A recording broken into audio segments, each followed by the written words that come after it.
Mladý Gelničan, architekt Igor Ciel spolu so svojím priateľom Jaroslavom Jakubišinom stúpajú do zvonice po drevenej konštrukcii, ktorá dýcha dávnou minulosťou. Spolu s ďalšími mladými ľuďmi z rôznych kútov Slovenska sú presvedčení o tom, že ručné zvonenie by sa malo zachovať, hoci len príležitostne, a nezvoniť elektromotormi, ale rukou zvonára, kedy zvon znie tak, ako ho on rozozvučí.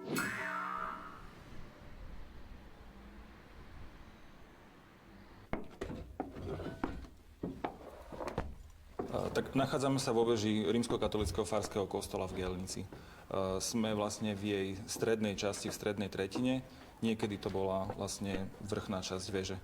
Veža bola postavená v roku 1740 alebo v 40. rokoch vlastne 18. storočia, kedy bola postavená aj táto zvonová stolica a osadené 3 barokové zvony, ktoré odlieval prešovský zvonoliar Sebastian Lecherer.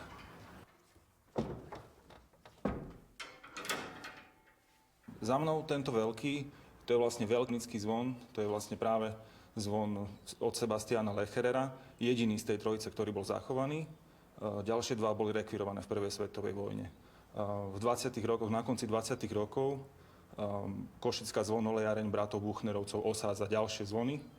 Po jeho pravej strane je to zvon Sveta Mária, po ľavej je to zvon padlých vojakov, čiže vlastne také úctenie padlých vojakov v prvej svetovej vojne. A na konzole v okne visí umieračik.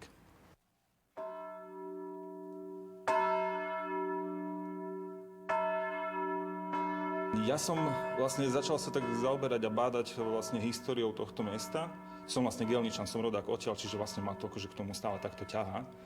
A vlastne pri tom bádaní a pri hľadaní vlastne starých materiálov, najmä vlastne predvojnových alebo ešte začiatku z monarchie, som objavil knihu mestského notára Antona Štárka z roku 1813 a on v nej píše jednu takú krátku kapitolu o histórii, o príbehu vlastne gelnických zvonov z tohto kostola, kde som sa práve dočítal vlastne to, že minulý rok mal tento veľký zvon okrúhle výročie 270 rokov od svojho znovu odliatia, ktorý bol odliatý vlastne tu pred vežou niekde na kostolnom dvore.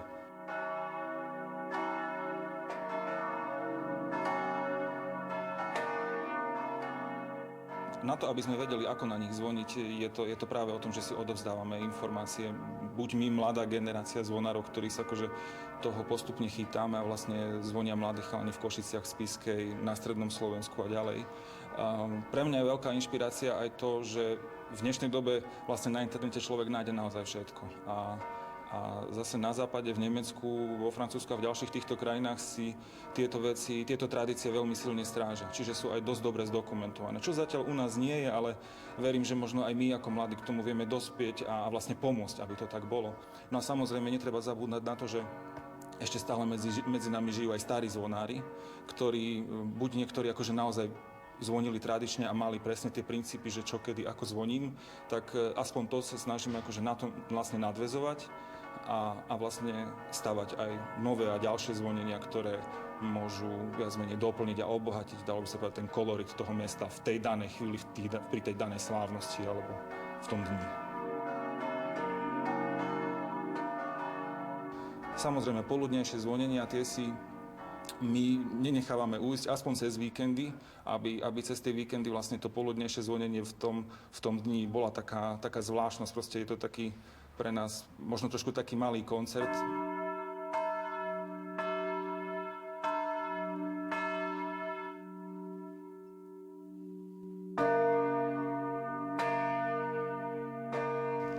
Takže skúšame aj nové typy zvonenia, alebo vlastne to, ktoré sa tu predtým nezvonilo, ale cítime sa na to, že by sme to chceli akože ovládať, tak robíme aj tzv. Prerušované zvonenia a vlastne zadržiavame srdcia zvonov zábehu a púšťame ich iba vtedy, kedy vlastne my chceme. Čiže vlastne to je práve to, čo vie s tým zvonom robiť iba zvonár.